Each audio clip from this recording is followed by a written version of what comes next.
Halo, Assalamualaikum warahmatullahi wabarakatuh. Berjumpa lagi di channel YouTube Guru Online. Baik, kali ini kita akan belajar untuk menjawab soal secara bersama-sama sebagai persiapan untuk menghadapi UKP PPG ya. Jadi UKP PPG Piloting 1, 2, dan 3 itu ujiannya kan ada ujian tertulis berbasis komputer dan uji kinerja atau UKIN ya. Nah, di sini kita akan membahas soal-soal yang dipersiapkan untuk ujian tertulis berbasis komputernya. Jadi waktunya itu ada 150 menit ya teman-teman. Itu dibagi menjadi ada tes objektif dan ada juga tes uraian berbasis studi kasus.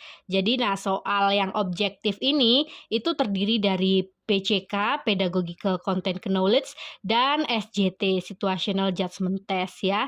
Nah, soal PCK dan SJT ini dikerjakan dalam waktu 120 menit dan 30 menitnya itu untuk kita mengisi soal uraian tentang studi kasusnya, seperti itu.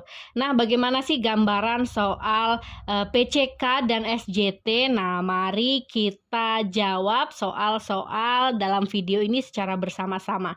Nanti di akhir ada seperti kuis. Nah, silakan dijawab di kolom komentar ya. Nanti jika benar akan saya beri tanda love seperti itu. Nah, baik, kita mulai saja di soal yang pertama. Ibu Leha akan mengajarkan materi luas lingkaran dalam kehidupan sehari-hari. Ibu Leha merencanakan pembelajaran secara kolaboratif agar peserta didik mampu bekerja sama, bertanggung jawab, mandiri dalam kelompok tanpa ada bully dan pemaksaan kehendak. Rencana kegiatan pembelajaran yang akan dilaksanakan oleh Ibu Leha menekankan kepada A. Patuh terhadap aturan dan rukun terhadap sesama. B. Pemenuhan rasa aman dan nyaman dalam pembelajaran. C. Membentuk pribadi jujur dan toleran. D. Bersyukur dan saling berbagi. Atau E. Menempatkan kepentingan bersama di atas kepentingan pribadi. Silahkan dijawab. Apa kira-kira jawabannya? Nah, baik ya, sudah menentukan pilihan. Nah, jika sudah, jawabannya adalah B ya, pemenuhan rasa aman dan nyaman dalam pembelajaran. Nah, jadi tidak ada bully, tidak ada pemaksaan kehendak, lalu diajarkan untuk bekerja sama, bertanggung jawab, mandiri, kolaboratif dalam kelompok. Itu adalah sebagai upaya untuk pemenuhan rasa aman dan nyaman di dalam pembelajaran. Nah, baik, kita lanjut lagi untuk soal yang nomor 2. Seorang guru menyadari bahwa beberapa peserta didik di kelasnya mengalami kesulitan dalam memahami materi pembelajaran dan kurang berpartisipasi aktif dalam pembelajaran. Guru tersebut ingin meningkatkan interaksi aktif dalam kelas untuk memastikan pembelajaran yang berpusat pada peserta didik. Tindakan yang harus Anda ambil jika menjadi guru tersebut adalah A. Memberikan tugas kelompok yang mendorong kolaborasi antara peserta didik sambil aktif berkeliling kelas untuk memberikan bantuan dan dorongan saat diperlukan. B. Memberikan kuis singkat di awal setiap pembelajaran untuk melihat pemahaman peserta didik, namun tetap fokus pada metode pengajaran tradisional. C. Menambahkan sesi tanya jawab di akhir pelajaran dan memberi poin tambahan untuk peserta didik yang menjawab. D. Mengatur waktu khusus di luar jam pelajaran untuk membimbing secara individu terhadap peserta didik yang mengalami kesulitan. Atau E. Menggunakan metode ceramah dengan memberi contoh praktis yang relevan dengan kehidupan sehari-hari. Silahkan dipilih kira-kira apa jawabannya.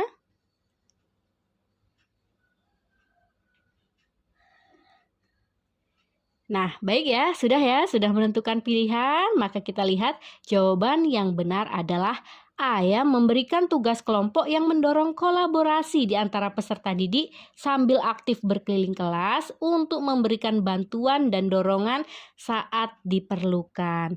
Nah, karena di sini kan permasalahannya tadi kesulitan dalam memahami materi pembelajaran dan kurang berpartisipasi aktif dalam pembelajaran.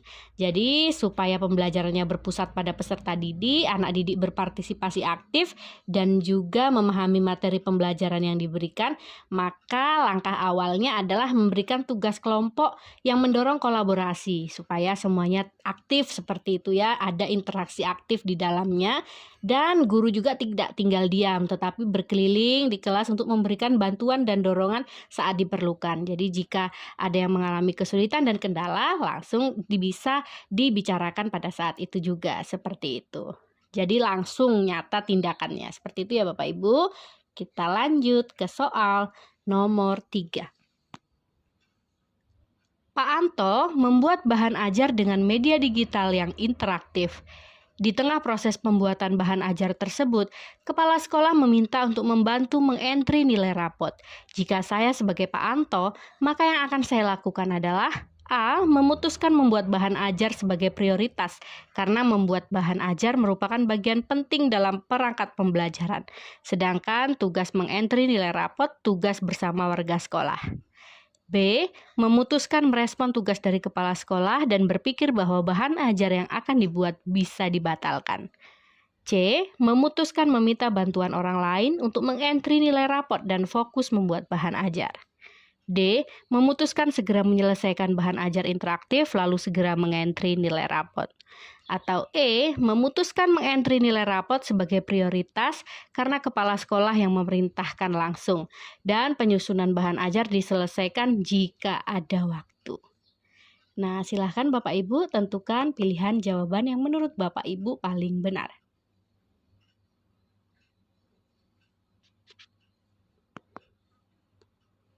Sudah ya? Baik, jawabannya adalah D ya, memutuskan segera menyelesaikan bahan ajar interaktif, lalu segera mengentri nilai rapot. Nah, jadi studi kasus ini ya, kasus seperti ini nih sering ya ketika kita sedang melaksanakan atau membuat suatu hal tetapi tiba-tiba ada yang meminta tolong, maka sikap kita seperti apa? Seperti itu. Kalau yang pertama memutuskan membuat bahan ajar sebagai prioritas. Dan kalau membuat bahan ajar ini kan merupakan hal yang penting seperti itu kalau di option A ya, dalam perangkat pembelajaran. Sedangkan tugas mengentri nilai rapot tugas bersama warga sekolah. Nah, ini mengesankan bahwa seakan-akan ini kan tugas bersama, bukan tugas saya. Jadi bukan pilihan yang tepat. Lalu seperti yang B, oke nih, disuruh kepala sekolah direspon langsung gitu, tetapi berpikir bahwa bahan ajar yang akan dibuat bisa dibatalkan. Harusnya jangan dibatalkan ya, tapi diselesaikan terlebih dahulu, lalu segera mengentri nilai rapot, seperti itu. Nah, apalagi yang C nih, memutuskan meminta bantuan orang lain. Kita disuruh tetapi kita melemparkan tugas tersebut atau meminta bantuan tersebut kepada orang lain, seperti itu. Jangan ya. Nah, baik, kita lanjut ke soal selanjutnya. Seorang guru ingin melibatkan orang tua atau wali dan masyarakat dalam proses pembelajaran untuk memperkaya pengalaman belajar peserta didik. Tindakan paling tepat yang dilakukan guru adalah A. Mengundang orang tua atau wali untuk datang saat ada pameran atau acara tertentu tanpa melibatkan mereka secara rutin dalam pembelajaran. B. Menyusun modul pembelajaran yang sepenuhnya disusun oleh guru, kemudian meminta orang tua atau wali untuk memastikan anak menyelesaikannya. C. Mengirimkan survei kepada orang tua atau wali untuk mengetahui ada atau tidaknya minat partisipasi orang tua dalam pembelajaran. D. Mengadakan wawancara dengan orang tua atau wali untuk memahami keahlian dan pengalaman mereka yang dapat dibagikan, serta menyusun jadwal sesi berbagi. E. Tidak perlu berkonsultasi dengan orang tua atau wali, namun langsung saja membuat jadwal proyek-proyek yang membuat orang tua atau wali berpartisipasi. Nah, silahkan, mana kira-kira jawaban yang paling tepat yang dilakukan guru ketika ingin melibatkan orang tua atau wali dan masyarakat dalam proses pembelajaran yang bertujuan untuk memperkaya pengalaman belajar peserta didik. Silakan dipilih Bapak Ibu. Sudah ya? Oke, benar jawabannya adalah D. Mengadakan wawancara dengan orang tua atau wali untuk memahami keahlian dan pengalaman mereka yang dapat dibagikan, serta menyusun jadwal sesi berbagi. Nah, karena ini kan tujuannya untuk memperkaya pengalaman belajar peserta didik, tetapi melibatkan orang tua atau wali dan masyarakat dalam proses pembelajarannya. Maka yang paling tepat adalah D ya, kita adakan wawancara terlebih dahulu untuk memahami keahlian dari orang tua wali dan masyarakat sekitar. Lalu langsung kita susun jadwal sesi berbagi agar Bapak Ibu orang tua wali dan masyarakat dapat membagikan pengalaman mereka. Seperti itu ya. Nah, lanjut kita lihat soal berikutnya. Seorang guru di sekolah Anda mengamati bahwa hasil belajar peserta didik dalam pembelajaran tertentu menurun drastis. Sekolah memutuskan membentuk tim kerja yang terdiri dari beberapa guru untuk mencari solusi dan strategi yang tepat agar meningkatkan hasil belajar peserta didik. Inisiatif yang seharusnya Anda berikan untuk mencapai tujuan tersebut adalah A. Menunggu instruksi lebih lanjut dari ketua tim sebelum mengambil tindakan. B. Mengusulkan untuk mengadakan rapat mingguan untuk membahas strategi yang diperlukan bersama tim. C. Menyusun rencana pembelajaran individu dan menerapkannya di kelas sendiri. D. Mengumpulkan data, survei atau wawancara dari peserta didik untuk memahami penyebab menurunnya hasil belajar dan membagikannya kepada tim. E. Menunggu dipersilahkan oleh tim untuk memberi ide, gagasan, dan masukan mengenai strategi meningkatkan hasil belajar. Silahkan dipilih Bapak Ibu.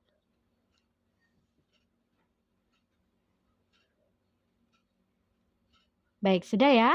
Oke, jawaban yang benar adalah D. Mengumpulkan data bisa melalui survei dan wawancara dari peserta didik untuk memahami penyebab menurunnya hasil belajar dan membagikannya kepada tim.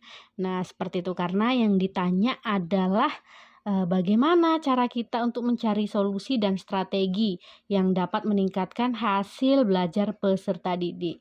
Inisiatif yang paling langsung ke intinya adalah mengumpulkan data, survei ataupun wawancara. Kalau yang menunggu-menunggu ini mintanya di skip terlebih dahulu ya Bapak Ibu. Jadi kita cari yang tindakannya langsung dan nyata ke pokok permasalahan seperti itu.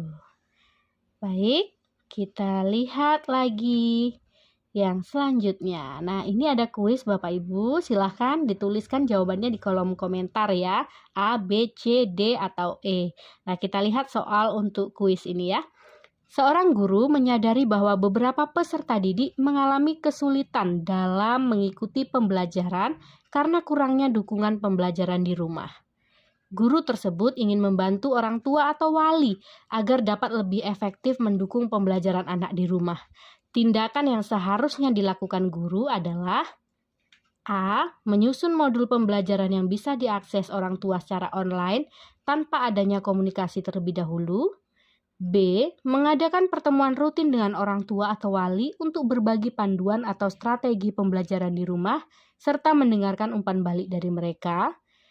C. Memberi tugas tambahan di rumah dengan harapan orang tua atau wali menjadi terlibat dalam proses pembelajaran yang diberi. D. Mengirim pesan setiap minggu untuk mengingatkan tugas-tugas anak di rumah yang harus diselesaikan. E. Mengundang orang tua secara khusus dan memberi penjelasan terkait pentingnya keterlibatan orang tua dalam pembelajaran di rumah. Nah, baik, silakan Bapak Ibu dipilih mana yang paling tepat menurut Bapak Ibu. Silahkan dituliskan di kolom komentar. Baik, dalam pertemuan di video ini saja yang dapat diberikan. Semoga bermanfaat dan semoga dalam pelaksanaan UKPPPG berjalan lancar dan mendapatkan nilai maksimal. Terima kasih. Wassalamualaikum warahmatullahi wabarakatuh.